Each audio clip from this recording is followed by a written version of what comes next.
అందరికీ నమస్కారం. తన్వి చెప్పే కథలకు స్వాగతం. ఈరోజే మొదటిసారిగా మా ఛానల్ చూస్తున్నట్లయితే ప్లీజ్ లైక్ చేయండి, షేర్ చేయండి, సబ్స్క్రైబ్ చేసి మమ్మల్ని సపోర్ట్ చేయండి. ఈరోజు ఆషాఢ మంగళవారం, సుబ్రహ్మణ్యేశ్వర స్వామికి ఎంతో ప్రీతికరమైన రోజు. మరి ఈ రోజున ఈ కథలు వింటే చాలు, జన్మల పాపాలు తొలగి కోటి జన్మల పుణ్యం లభిస్తుంది, సకల శుభాలు కలుగుతాయి, సర్పదోషాలు పోతాయి. మరి ఆ కథ ఏంటో ఇప్పుడు మనం ఈ వీడియోలో తెలుసుకుందాం. పూర్వకాలంలో మదురై నగరానికి కొద్ది దూరంలో ఒక గ్రామంలో వెంకటశాస్త్రి అనే మహాపండితుడు ఉండేవాడు.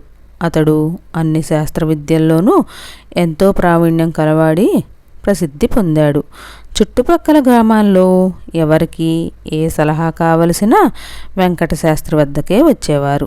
వివాహ గృహప్రవేశాలకు ముహూర్తాలు నిర్ణయించడంలో వెంకటశాస్త్రికి సాటి లేరని జనం చెప్పుకునేవారు. ఆలయ ప్రతిష్టాపన ముహూర్తాలు కావలసిన ఎంతో దూర గ్రామాల నుంచి కూడా వెంకటశాస్త్రి వద్దకే వచ్చేవారు. వెంకటశాస్త్రికి 50 సంవత్సరాల వయసు వచ్చింది.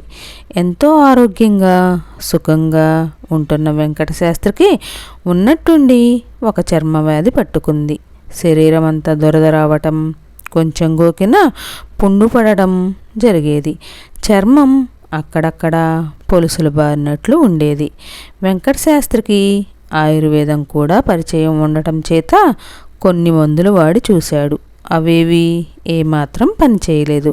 ఇక లాభం లేదనుకొని మదురై నుంచి పెద్ద వైద్యుల కోసం కబురు పంపాడు. వెంకటశాస్త్రి పై ఉన్న అభిమానంతో వారు ఈ ఊరు వచ్చి పరీక్షించి మందులు ఇచ్చారు. అయినప్పటికీ లాభం లేకపోయింది. ఇదంతా తన పూర్వజన్మ కర్మఫలమని వెంకటశాస్త్రి బాధపడసాగాడు. ఇలా ఉండగా ఒకనాడు ఆ ఊరికి ఆంధ్రదేశం నుండి ఒక గొప్ప జ్యోతిష్యుడు వచ్చాడు. అతడు జ్యోతిష్యంతో ఎంతో ప్రావీణ్యత కలవాడని, ఎటువంటి సమస్యలైనా పరిష్కారం చూపగలడని జనం చెప్పుకున్నారు. ఒకనాడు ఆ జ్యోతిష్యుడు వెంకటశాస్త్రి ఇంటికి వచ్చాడు. అతడి జాతకం చూసి కన్నులు మూసుకొని ధ్యానించి ఇలా అన్నాడు: స్వామి, మీరు కిందటి జన్మలో ఘోరాతి ఘోరం చేశారు. అకారణంగా 10 సర్పాలను చంపారు. మీకు ఏ హాని తలపెట్టకపోయినప్పటికీ వాటిని క్రూరంగా హింసించి చంపారు. ఆ పాపఫలం మీరు ఈ విధంగా అనుభవిస్తున్నారు. దీనికి ఒక్కటే పరిహారం, ఆ కార్తికేయుని వేడుకొనటమే. ఇక్కడికి కొద్ది దూరంలో తిరుపారకుండ్రం అనే శ్రీ సుబ్రహ్మణ్యేశ్వర స్వామివారి దివ్యక్షేత్రం ఉన్నది. అక్కడ వెలిసిన షణ్ముఖుడు ఎంతో గొప్ప మహత్యం కలవాడు. ఆ స్వామి తన బల్లెంతో అక్కడ ఒక సరస్సును సృష్టించాడు. తమరు వచ్చే మంగళవారం ఆ క్షేత్రానికి వెళ్ళి స్వామిని ఆరాధించి ఆ సరస్సులో స్నానమాచరించండి. నీ పూర్వజన్మ పాపం నశించి మీకు పూర్తిగా ఆరోగ్యం కలుగుతుంది అని చెప్పాడు. వెంకటశాస్త్రి ఆ తర్వాత వచ్చిన సోమవారం బయలుదేరి రాత్రికి తిరుపారకుండ్రం చేరాడు. ఉదయం లేచి శుచిగా స్నానం చేసి ఆలయంలో స్వామిని దర్శించాడు. అటు పిమ్మట పక్కనే ఉన్న సరస్సు వద్దకు వచ్చి ఆ నీటిలో దిగి 2 చేతులతో ఆ కార్తికేయుని నమస్కరిస్తూ నీటిలో 3 సార్లు మునిగాడు. అంతే, ఆశ్చర్యం! వెంకటశాస్త్రి చర్మవ్యాధి క్షణంలో మాయమైంది. ఆనందంతో వెంకటశాస్త్రి కళ్ళ నీళ్లు వచ్చాయి. ఆలయం వైపు తిరిగి ఆ స్వామిని ప్రార్థిస్తూ ఇలా అన్నాడు: స్వామి కార్తికేయ, నీవు జ్ఞాన సంపన్నుడివి. నిన్ను కొలిచిన వారిని నిత్యం రక్షించే అమృతమూర్తివి. శ్రీవల్లి దేవసేన సమేత సుబ్రహ్మణ్యేశ్వర, నీకివే నా నమస్కారములు. నిన్ను స్మరించే వారికి ఎన్నో జన్మల పాపాలు నశించి కైవల్యం లభిస్తుంది. నిత్యం నిన్ను స్మరించే వారికి సర్వ సౌభాగ్యాలు కలుగుతాయి అని ఆ స్వామిని ఎన్నో విధాల కొనియాడాడు. ఆలయంలోకి వెళ్ళి స్వామిని దర్శించాడు. తిరిగి తన ఊరు ప్రయాణం అయ్యాడు. జీవితాంతకాలం ఆ స్వామిని సేవిస్తూ సుఖంగా జీవించి చివరన విముక్తి పొందాడు. శ్రీ సుబ్రహ్మణ్యేశ్వరుని అర్చించడం వల్ల కుజదోషం నుంచి విముక్తులవుతారు. ఎటువంటి సర్పదోషాలు ఉన్నా తొలగిపోతాయి. బుద్ధి వికసిస్తుంది. విద్యార్థులకు పరీక్షల్లో జయం కలుగుతుంది. మంగళవారం నాడు షణ్ముఖుని పూజించిన వారికి చక్కటి సంతానం కలుగుతుంది. నిత్యము ఆ స్వామిని తలచేవారికి సర్వ సౌభాగ్యాలు కలుగుతాయి. అలాగే పూర్వకాలంలో తమిళ దేశంలో మణిశర్మ అనే చర్మకారుడు ఉండేవాడు. అతను వంశపారపర్యంగా వచ్చిన చెప్పులు కుట్టే వృత్తిలో జీవిస్తూ ఎంతో భక్తిపారాయణుడై ఉండేవాడు. పరమేశ్వరుడు అన్నా, విఘ్నేశ్వరుడు అన్నా, సుబ్రహ్మణ్యేశ్వరుడు అన్నా అతనికి ఎంతో ప్రాణం. ప్రత్యేకించి బాలసుబ్రహ్మణ్యుడంటే మరీ ప్రాణం. ఎల్లప్పుడూ బాలసుబ్రహ్మణ్యాన్నే తలుస్తుండేవాడు. అతని భార్య వసుమతి కూడా ఎంతో భక్తితో ఉండేది. ఆ దంపతులిద్దరూ ఎంతో నిర్మల మనసుతో జీవిస్తూ ఉండేవారు.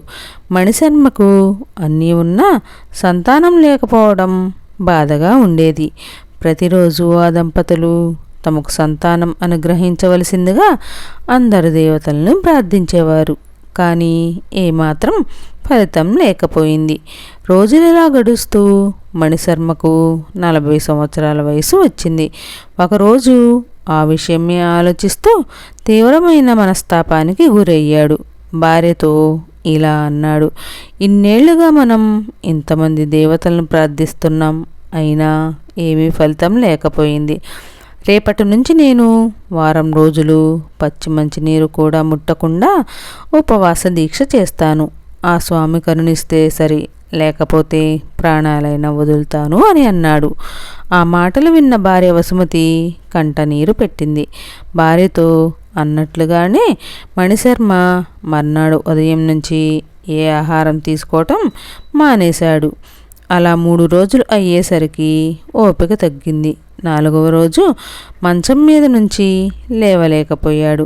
బంధువులు, స్నేహితులు ఎంత బ్రతిమాలినాను చెప్పినా వినలేదు. 5వ రోజు సాయంత్రం ఒక పిల్లవాడు ఎక్కడి నుంచో పరిగెత్తుకుంటూ వచ్చి, మామా, ఈ అరటిపండు తిను, నీకేమీ పర్వాలేదు అని అతని చేతిలో ఒక అరటిపండు పెట్టాడు. ఆ బాలుడి తేజస్సుకు ఆశ్చర్యపోతూ మణిశర్మ ఒక క్షణం ఒళ్ళు మరిచాడు. తనను ఏదో తెలియని మాయ కప్పేసింది. తన ఉపవాసం సంగతి కూడా గుర్తు రాలేదు. చక్కగా చిరునవ్వు నవ్వుతున్న ఆ బాలుని చూస్తూ అతడి నుండి అరటిపండు తీసుకొని కనులకు అద్దుకొని తిన్నాడు. అంతే, ఒళ్ళంతా ఏదో దివ్యమైన తేజస్సు ప్రసరించినట్లు అయింది. ఆ బాలుడు ఒక్క క్షణం పరిగెత్తుకుంటూ బయటకు వెళ్ళి మాయమయ్యాడు. మణిశర్మకు ఒక్కసారిగా కునుకు పట్టింది. నిద్రలో ఆ కుమారస్వామి కలలో దర్శనమిచ్చి బాలుని రూపంలో వచ్చింది తానేనని, త్వరలోనే వారికి చక్కటి పిల్లవాడు జన్మిస్తాడని చెప్పాడు. అక్కడికి కొంచెం దూరంలో ఉన్న పళముదిర్ చోళై అనే పుణ్యక్షేత్రంలో తాను వెలిశానని 7 మంగళవారాలు తనను దర్శించమని అన్నాడు.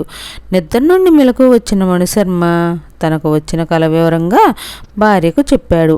ఆ దంపతులు ఆనందానికి అవధులు లేవు.